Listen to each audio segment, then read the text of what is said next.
One of the biggest questions I often get asked as a combat sport S&C coach is how do I improve punching power? And it's a really multifaceted thing. There's so many different things that are going to increase punching power. And it really irritates me sometimes when you look online and see, use these 3 exercises to increase punching power. And there's some really simple breakdowns of how to increase it. But it's never just as simple as 1 or 2 exercises or doing 1 or 2 things. So what I wanted to try and do here today in this YouTube video is run through all the things that you need to factor in when trying to increase punching power, or for that matter, striking power. So there's 4 key different areas that I'm going to dive into and just try to break down what you can do to try and influence each one. And my hope is that this is going to be one of the most informative videos around punching and striking power there is on YouTube. So first things first, we're going to dive into sadly the things that you can't really change, which is your genetics.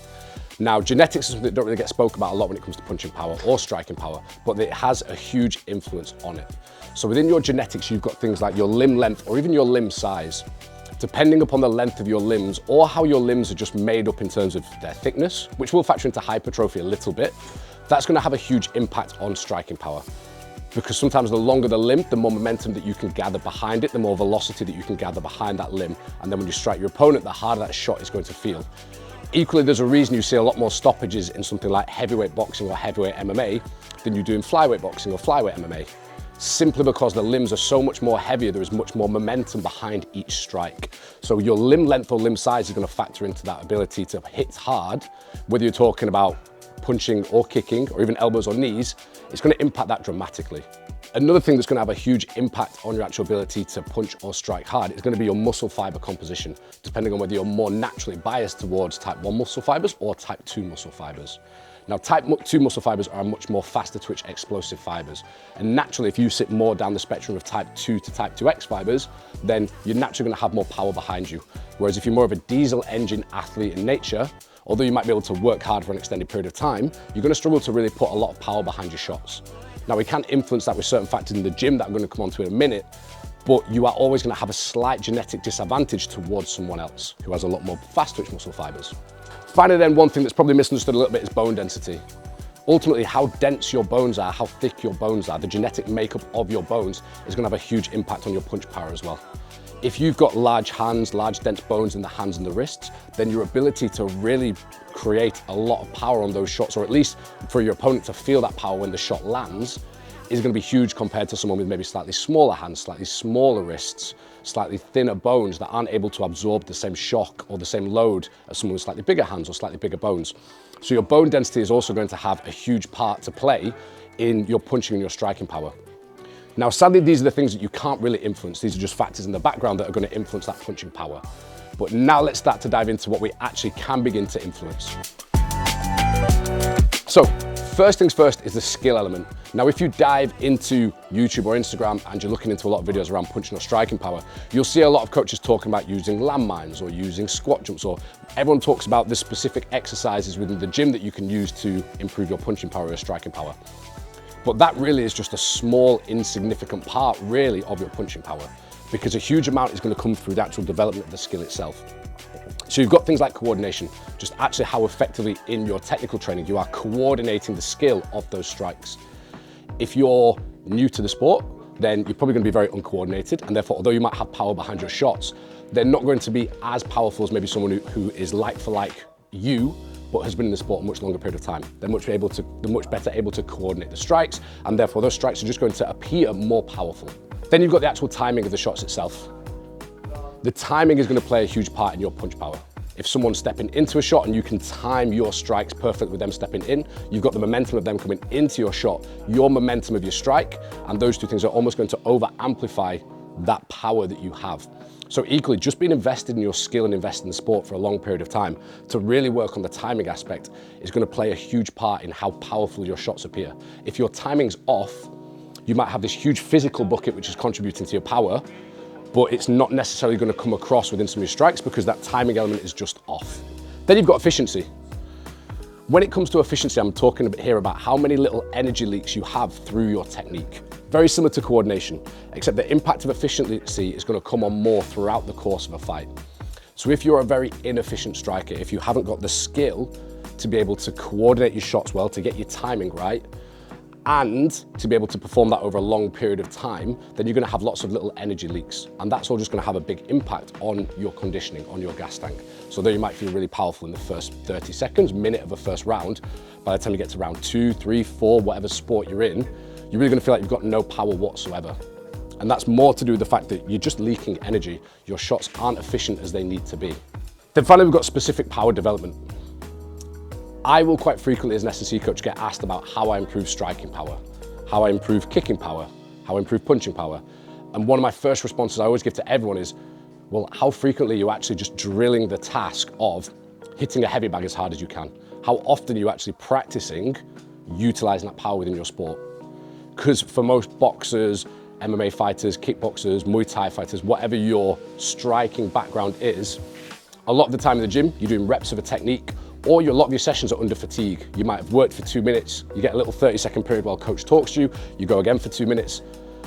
That accumulation of fatigue throughout the course of a session, throughout the course of a pad session, throughout the course of sparring, is all gonna have a detrimental impact on your power. So what we really wanna try and do is do some specific power development, whether if that's just walking up to a heavy bag after a warm-up, doing 8 to 10 shots as hard as you can, having a really long rest period to make sure that you fully recover, and then going again. You need to make sure that as well as all your gym work that I'm going to come on to in a minute, you're actually using your sport as a mechanism to try and improve that power. Because ultimately, everything we do in the gym is kind of going to underpin that specific development. So you need that coordination, you need the timing, you need the efficiency, and you need to actually begin to develop that power specific to the sport itself. Then we start to dive into some of the gym work. And this is where someone like myself comes in to really begin to influence some physical characteristics that are gonna underpin and start to support improvements in punching or striking power. So we've got 3 key elements when it comes to your strength work in particular. I'm gonna move on to conditioning in a second. But we're looking at things like speed. When I'm talking about speed, I'm talking about how quickly your brain can actually signal to your muscles to begin to contract, to start to rotate through your hips, to start to begin to push your foot into the floor, to generate some force, to allow that strike to start to flow through the air. I'm talking about power, like actually how quickly your muscles can begin to contract. And I'm talking about force for then how impactful those shots are. So when we're talking about trying to improve speed, what we really want to improve is something called rate coding. Now, rate coding is basically how fast your brain can send signals through your nervous system down to the muscles to contract. And that's something that can be sped up utilizing plyometrics. Things like drop jumps, pogo hops, hurdle hops, anything that has a very fast contact time and is performed under a very, very short contact period is going to help improve that rate coding. And that's primarily going to become your plyometrics, like I say. Again, specific elements of just drilling those power shots are going to help. But if we really want to try and improve the speed at which that brain is going to signal to the muscle, we want to be including some kind of plyometrics into the program.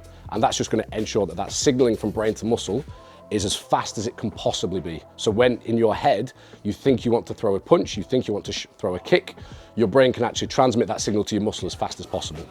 Then we've got power, and that's how quickly your muscle is actually going to contract to generate that strike. With this, we're looking at things like your vertical jumps, your med ball throws, broad jumps, any more ballistic exercise compared to like a plyometric. So we're talking like longer ground contacts here, a bit more time to produce force, but we're really looking at improving how quickly those muscles can contract. So I really like things like vertical jumps, box jumps, broad jumps, rotational med ball throws, med ball slams, anything that gets you trying to produce a lot of force very, very quickly. And now the interesting thing when we come to looking at the mechanics of a punch, it's actually broken down into 3 key phases. You get this contract, relax, contract. So when I first go to throw a punch, I get a big drive of force down into the ground. And then what happens is actually my whole body begins to relax. Because anyone who is new to boxing, has taken up boxing before, kickboxing, knows at the start, you don't feel that powerful when you're hitting pads, when you're hitting a bag, just purely because of how tense you are and how much you're overthinking things. So when we actually throw a shot, what our body naturally wants to do is then relax. So as I'm throwing a punch, my arm relaxes as it's traveling through the air, because if it's tense, it's ultimately going to travel very slowly. It relaxes as it travels through the air. And then just before I'm about to make contact with my opponent, some pads, a bag, what happens is you get this impact stiffness. So you get this other contraction where all the muscles of my body are going to contract up to really stiffen up as my hand, my foot, my elbow, my knee makes contact with your opponent. So one thing we want to make sure is that initial contraction happens as fast as possible. And like I say, that's going to come through improving power in the gym, things like jumps, throws, or ballistics. Then we come on to force.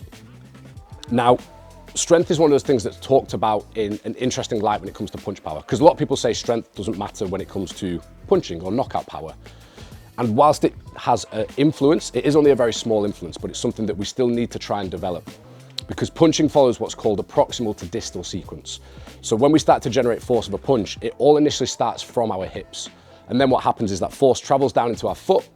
We then get that relaxation as our arm or foot begins to travel through the air, and then we get that contraction upon impact. So really, when we're talking about force, if we want to try and improve our punching power, there's two areas we need to consider. We need to consider really strengthening up around our hips. If that's where that initial contraction, that initial bout of force is going to come from, we need to make sure our hips are really, really strong. Then we actually want to look at that impact stiffness. So when I'm actually making contact with a person, a bag, a pad, the more able my body is to contract and generate a lot of force to stiffen up around the joints, primarily my shoulder, my hip, my knee, the more impactful that strike is going to appear on my opponent.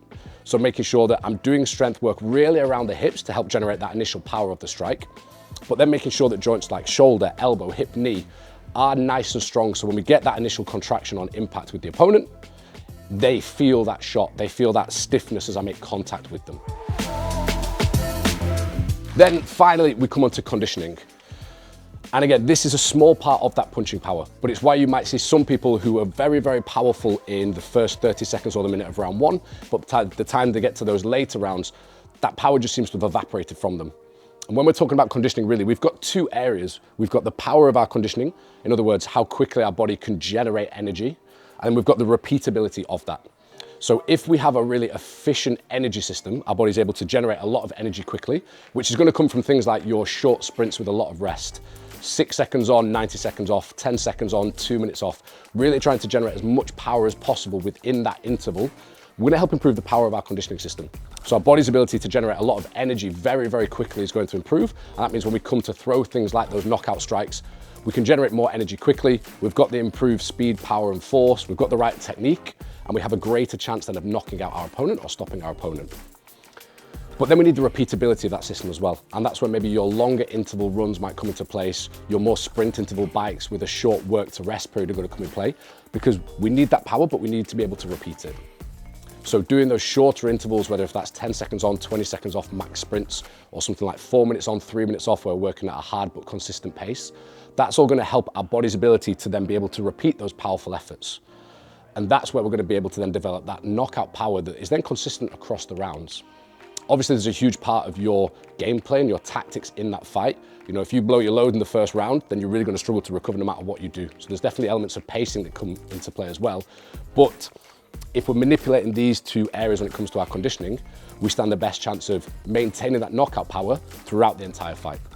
Hopefully that video was useful, and like I say, I'm hoping this is one of the more informative videos on punch power out there that don't just walk through 2 or 3 exercises that tell you how to improve punch power. It kind of gives you a much more global picture of how to improve punching power. But if you've got any questions, any thoughts, I'd love to see them in the comments below. Equally, if you'd like more information about how to build power specific to your sport, or you want more information about conditioning relative to your sport, leave it in the comments below and I'll fire over a bit more information about how you might be able to adapt some of this specific to you and your sport.